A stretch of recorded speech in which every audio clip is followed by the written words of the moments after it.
브라스코 박사는 항상 그 시설에 오는 것을 싫어했습니다. 그곳은 고통과 두려움, 절망의 냄새가 났으니까요.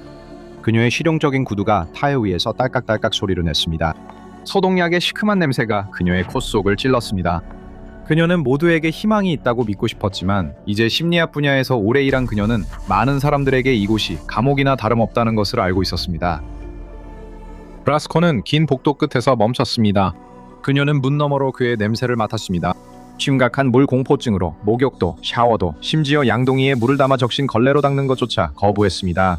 몇 주 전만 해도 그는 주식 중개인이었고 꽤 성공한 사람이었습니다. 하지만 완전히 정신이 무너진 뒤 입원하게 되었습니다. 이제 가족의 부탁으로 그녀는 그와 소통해야 했습니다. 그래서 제임스, 요즘 힘들었다고 들었어요. 그녀가 미소 지으며 말했다. 그는 땅을 내려다봤다. 그녀가 본 그의 사진은 깔끔하게 면도하고 정장 차림의 각진 턱을 가진 성실한 남자였다. 지금 그녀 앞에 몇 발짝 떨어져 앉아있는 갈라진 피부와 메마른 목소리를 가진 우유부단하고 수염이 덥수룩한 초라한 남자와는 전혀 달랐습니다. 그것이 나를 쫓고 있어요. 그가 조용히 말했습니다. 그건 배가 고파요. 브라스코 박사가 메모를 했습니다. 피해망상이 있습니다. 그것이라는 대명사의 사용이 흥미로웠습니다. 집단, 어떤 초자연적 존재, 편집성 정신병의 전형적인 징후입니다. 제임스, 뭐가 배고프니? 그녀가 물었다. 그는 고개를 저었어요. 알고 싶지 않을 거예요. 그게 상자를 열 거예요. 공인을 풀어버리는 거죠. 그건 원하지 않아요. 그건 전혀 원하지 않아요. 이런 망상은 그녀가 처음 듣는 게 아니었다. 문제를 나누면 부담도 줄어든다고 하잖아요, 제임스. 그녀가 말했다. 당신이 무슨 말을 해도 저를 상처 입힐 수는 없어요. 속상하게 하거나 기분 나쁘게 할 수는 있겠지만 말로 실제로 상처를 입힐 수는 없죠. 그는 마치 정말로 그렇게 믿고 싶은 듯이 어색하게 미소를 지었다. 그는 몇 주째 이 끔찍한 짐과 두려움을 안고 있었다. 어쩌면 그녀에게 말할 수 있을지도 몰랐다. 어쩌면 그게 도움이 될지도 몰랐다. 정말 커, 그가 말했다. 이 끔찍한 괴물. 깊은 곳에 딱지와 눈, 그리고 이빨이 있다. 깊고 아주 깊은 곳. 나는 잔물결이 느껴져. 점점 가까워지고 있어. 점점 가까워지고 있어. 맙소사, 그건 배가 고파. 그의 목소리는 메마른 기침으로 잦아들었다. 제임스, 물 한 잔 드릴까요? 그녀는 무심코 말했다. 그의 눈이 튀어나올 듯 커졌고 그는 동물적 고통의 비명을 질렀다. 녹슨 덫에 걸린 토끼처럼. 그는 브라스코 박사에게서 물러나 얼굴을 핥히기 시작했다. 브라스코 박사는 그제서야 창문에 빗방울이 떨어지는 소리와 천장에서 뚝뚝 떨어지는 외로운 물방울 소리를 알아차렸다. 브라스코 박사는 병동 직원들을 부르고 자리를 떴다. 이는 여러 번 상담이 필요한 일이었다. 그녀는 그날 밤 집에 돌아와 생각을 지우려 했었다. 그녀는 환자들에게서 비누받침 아래 숨겨진 CIA의 뱀파이어 가루나 지진을 막기 위해 살인을 해야 한다는 강박 등 다양한 무서운 망상을 들어봤다. 심지어 어떤 환자가 악마 같은 개에게 쫓기고 있다고 믿거나 자신과 그 개가 하나의 존재로 합쳐지고 있다고 생각하는 경우도 있었다. 그녀는 현실과 환상을 구분하는 법을 배웠다. 그래도 제임스의 말에는 여전히 그녀를 불안하게 하는 무언가가 있었다. 아마도 그녀의 심해 공포증, 즉 깊은 바다에 대한 두려움 때문이었을 것이다. 어둠 속을 헤엄치며 사냥하는 거대하고 무시무시한 포식자의 모습은 그녀의 속을 뒤틀리게 하는 끔찍한 불쾌감을 안겨주었다. 그녀는 심지어 물 한 잔을 따르는 것조차 조금 망설여졌다. 말도 안 돼. 그녀는 환자의 신경증에 자신이 휘말리게 둘 수 없었다. 이런 비이성적인 물에 대한 두려움이 자리 잡게 두느니 차라리 목욕을 하기로 했다. 그녀가 목욕물을 받고 있을 때 고용주로부터 제임스가 방에서 감쪽같이 사라졌다는 문자를 받았다. 남겨진 것은 지붕에서 새는 물이 떨어지던 그의 침대 위에 남은 핏자국뿐이었다. 브라스코 박사는 촛불을 켜고 아무런 위험도 모른 채 욕조에 몸을 담갔다. 따뜻하고 편안한 목욕이었다. 욕조 바닥이 꺼지는 듯 느껴질 때까지였다. 그녀는 아무런 경고도 없이 깊고 깊은 어둠 속으로, 그리고 숨이 멎을 정도로 차가운 곳으로 떨어졌다. 두려움에 질린 채 숨을 한 번에 내쉬었다.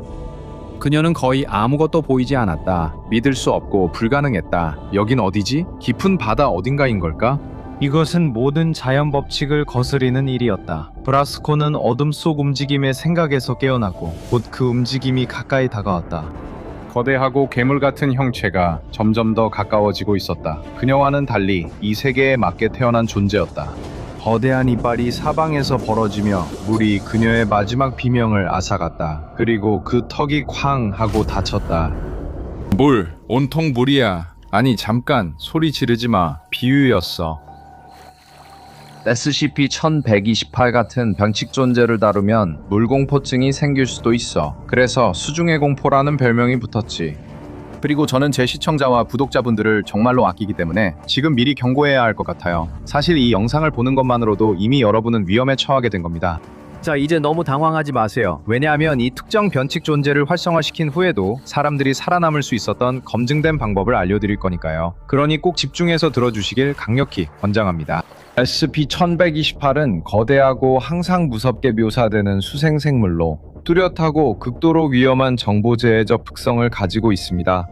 이 생물에 대한 설명이나 정확한 묘사는 정보재해 현상을 활성화시키며 그 지식을 갖게 된 사람은 감염됩니다. 감염이 시작되면 그 수중의 공포는 희생자들을 쫓기 시작하며 어떤 종류의 물이든지 그들을 따라가며 점점 더 가까워지는 오랜 시간 섬뜩한 추적을 이어가며 점점 더 가까워집니다. 감염된 사람들은 겉으론 정상처럼 보이지만 감염이 진행되면 점차 물을 두려워하는 경향이 있습니다. 호수에서 욕조, 심지어는 웅덩이와 같은 물에 몸을 담그면 감염된 사람은 물속으로 가라앉아 표면 아래로 사라지며 마치 광대하고 위험한 바다로 빨려 들어가는 것처럼 보입니다. 그곳에서 그들은 상상할 수 없이 크고 무서운 포식자를 보고 그 포식자가 그들 주위를 돌며 사냥을 시작합니다. 처음에는 운이 좋으면 다시 돌아올 수도 있습니다. 하지만 결국 그 포식자가 먹이를 얻게 됩니다. 대부분의 경우 사람들이 볼 수 있는 것은 물속의 피뿐입니다. 그리고 그 사람이 오래 살아남을수록 수중의 공포가 그들을 사냥하는 데 필요한 물의 양이 점점 줄어듭니다. 욕조, 한 잔의 물, 빗방울, 심지어 눈물 한 방울까지도 가능합니다. 인간이 물을 피할 수 있는 시간은 제한적입니다. 첫 사례 연구를 본 뒤에도 여러분은 SCP-1128에 직접 영향을 받는 느낌이 궁금할 수 있습니다. 여러분께 생생히 보여줄 아찔한 실험 기록이 있습니다. D계급 인원 한 명에게 그 수중 괴이에 대한 자세한 설명이 제공되었고 읽고 숙지하라는 지시를 받았습니다. 그는 이후 전문 심해 잠수 장비를 착용하고 웬치로 욕조에 천천히 내려졌습니다. 그는 이 모든 것이 조금 이상하다고 말했습니다. 그가 계속해서 가라앉고 또 가라앉으며 욕조로는 상식적으로 있을 수 있는 깊이보다 훨씬 아래로 내려가기 전까지는 그랬습니다. 1128의 피해자들, 이 끌려가는 초차원 공간은 위치 확인이나 접근이 불가능해 보이나 차원의 장벽에도 불구하고 음성 연결은 효과적이었습니다. 이로 인해 연구원들은 D계급 인원으로부터 실시간 중계를 받을 수 있었습니다. 아직 너무 앞서가지 맙시다. 연구원이 D계급 인원이 말을 들을 수 있냐고 묻자 D계급 인원이 답했습니다. 잘 들려요, 박사님. 밖에서 볼 땐 작아 보였는데 엄청 깊네요. 현 상태를 묻자 그는 이렇게 답했다. 지금 저는 그냥 바닥으로 가라앉고 있어요. 여기가 바다인가요? 대체 어떻게 막대기랑 욕조 안에 바다 전체를 넣을 수 있었던 거죠? 그에게 설명을 부탁하자 그는 이렇게 말했습니다. 나는 그냥 바다라고 했어. 물고기도 있고 다 있잖아. 너희는 자기 것에 뭐가 있는지 몰라? D계급이 고통스러운 신음을 내뱉었고 연구원은 그가 괜찮은지 무슨 일이 있었는지 재빨리 물었습니다. 괜찮아요. 그냥 바닥에 닿았어요. 해초밥 같은데 착지한 것 같아요. 잠깐만요. 오른쪽으로 갈수록 얇아져요. 그쪽으로 낭떠러지가 있는 것 같아요. 가서 확인해 볼까요? 그는 앞으로 나아가라는 지시를 받았고 잠수복이 너무 무겁다고 불평하면서도 그대로 따랐습니다. 하지만 그의 불평은 곧 날카롭고 소름 끼치는 비명소리에 의해 끊겼습니다. 연구원이 D계급에게 해저에서 무슨 일이 있었는지 묻자 그는 이렇게 답했습니다. 저 괜찮아요. 그게 저를 본 것 같진 않아요. 젠장, 저 오줌 싼 것 같아요. 제가 본 것 중 제일 무서웠어요. 뭔가 큰... 그는 이어 수중의 공포를 묘사했으나 정신적 오염을 막기 위해 여기서는 언급하지 않겠습니다. 천만에요. 하지만 바로 이 시점에서 D클래스도 그 연관성을 알아차리고 이렇게 말했습니다. 잠깐, 그거 당신이 좀 멍청한 소책자에 있던 거잖아요. 그렇죠. 연구원은 맞다고 확인하며 D클래스에게 그 수중 괴물이 무엇을 하고 있는지 묘사해달라고 요청했습니다. 그가 말했습니다. 지금은 아니에요. 그냥 헤엄치고 있어요. 입에 뭔가를 물고 있는 것 같아요. 고래인가요? 맞아요. 고래를 먹고 있어요. 세상에, 저 이빨 좀 봐요. 그리고 저걸 어떻게 삼켰는지 꿈에서라도 심장이 필요할 것 같아요. 잠깐만요. 움직이지 않고 저를 보는 것 같아요. 세상에, 저를 똑바로 보고 있어요. 이쪽으로 오고 있어요. 스미시여, 도와주세요. 연구팀은 당황해 즉시 크레인을 작동시켰고 오터가 최대 속도로 D클래스 슈트의 케이블을 되감기 시작했어요. 급격한 상승으로 인한 감압병은 나중에 처리해도 됐어요. 이제 오디오 링크를 통해 빌려오는 것은 광란에 가까운 공포에 질린 비명뿐이었어요. 그리고 잠시 후 크레인의 케이블이 팽팽해졌어요. 마치 엄청난 힘을 가진 무언가가 반대편에서 잡아당기는 것처럼요.